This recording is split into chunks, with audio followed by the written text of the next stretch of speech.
Hello बच्चों, स्वागत है आपके अपने यूट्यूब चैनल कन्हैया क्लासेस पर। जी हाँ, इस वीडियो में हम आपको बताएंगे कि आप बीजों का प्रकीर्णन पर संक्षिप्त टिप्पणी। जी हाँ, इस वीडियो में हम आपको बताने वाले हैं कि आप बीजों का प्रकीर्णन पर टिप्पणी कैसे लिखेंगे। अगर आप हमारा पूरा वीडियो एक बार देख लेते हैं तो आप बहुत ही आसानी से लिख देंगे।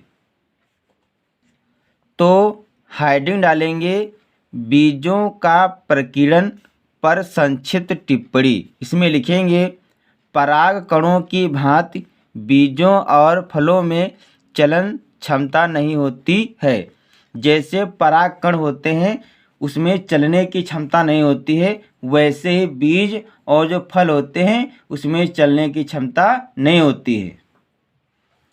इनको एक स्थान से दूसरे स्थान तक पहुंचने के लिए साधन की आवश्यकता होती है। यानी कि परागकण, तो मैंने आपको पढ़ाया होगा परागण में, उसमें हमने बताया था जो परागकण होते हैं उन वे चल नहीं सकते, यानी कि उसमें चलन की क्षमता नहीं होती है। उन्हें एक स्थान से दूसरे स्थान तक पहुंचने के लिए किसी न किसी माध्यम की आवश्यकता होती है। जैसे जो परागकण होते हैं वो कीटों के माध्यम से, वायु के माध्यम से वर्तिकाग्र पर पहुंच जाते हैं, तब हो जाता है परागण। इसमें हम आपको बताएंगे कि बीजों का प्रकीर्णन कैसे होता है। तो ठीक उसी प्रकार जिस प्रकार परागकणों में चलन की क्षमता नहीं होती है, उसी प्रकार बीजों और फलों में चलन की क्षमता नहीं होती है। ये एक स्थान से दूसरे स्थान तक पहुंचने के लिए इन्हें किसी न किसी साधन की आवश्यकता होती है। अब इसके आगे लिखेंगे या निम्नलिखित विधियों द्वारा होता है। तो हेडिंग डालेंगे वायु द्वारा प्रकीर्णन, यानी कि वायु द्वारा प्रकीर्णन कैसे होता है। तो इसमें जो बीज व फल हल्के होते हैं वो क्या होते हैं, वायु के माध्यम से एक स्थान से दूसरे स्थान पर चले जाते हैं, उसे कहते हैं वायु द्वारा प्रकीर्णन। तो इसमें लिखेंगे हल्के बीज व फलों का प्रकीर्णन वायु द्वारा होता है। जो बीज हल्के होते हैं, जो फल हल्के होते हैं, उनका प्रकीर्णन वायु द्वारा होता है। जैसे सिनकोना, कामा मदार, कामा कपास आदि। अगली हेडिंग डालेंगे जल द्वारा प्रकीर्णन। इसमें क्या होता है, जल में या जल के किनारे जो वृक्ष पेड़ खड़े होते हैं उनके बीज जल में गिर जाते हैं। वो क्या होते हैं, जब गिरने के बाद जल के माध्यम से एक स्थान से दूसरे स्थान पर पहुंच जाते हैं तो उसे कहते हैं जल द्वारा प्रकीर्णन। ये हमने आपको अपनी भाषा में बताया।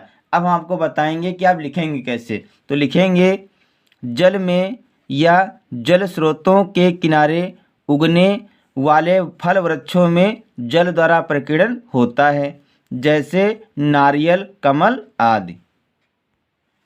अगली हेडिंग डालेंगे जंतुओं द्वारा प्रकीर्णन। इसमें लिखेंगे ऐसे फल जो पके व मीठे होते हैं उन्हें जंतु खा लेते हैं और मल के साथ बीज बाहर निकलकर प्रकीर्णित हो जाते हैं, जैसे पीपल, अंजीर, बरगद, गूलर आदि।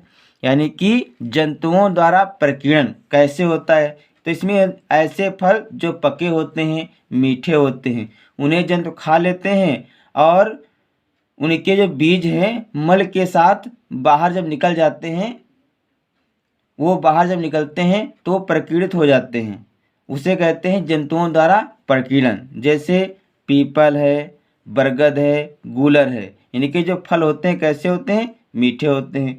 इनको जंतु खा लेते हैं और जब खा लेते हैं वो मल के साथ बीज बाहर निकल कर क्या हो जाता है, प्रकीर्णित हो जाते हैं। तो इसे कहते हैं जंतुओं द्वारा प्रकीर्णन। अगली हेड डालेंगे विस्फोटन द्वारा प्रकीर्णन। इसमें लिखेंगे कुछ फलों में स्फुटन विस्फोट व झटके के साथ होता है, जिससे बीज दूर जाकर गिरते हैं।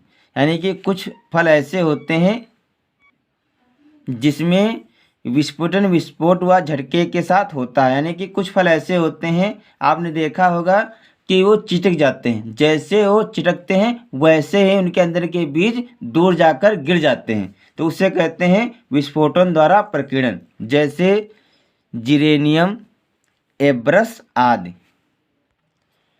तो बच्चों, इस वीडियो में हमने आपको बताया कि आप बीजों का प्रकीर्णन इस पर टिप्पणी कैसे लिखेंगे। इस वीडियो में हमने आपको बहुत ही आसान शब्दों में लिखना बताया है। आशा करता हूँ कि मेरा वीडियो आपको अच्छा लगेगा। अगर मेरा वीडियो आपको अच्छा लगे तो इसे लाइक, शेयर और सब्सक्राइब ज़रूर करें। मिलते हैं अगले वीडियो में नए टॉपिक के साथ। तब तक के लिए जय हिंद, जय भारत।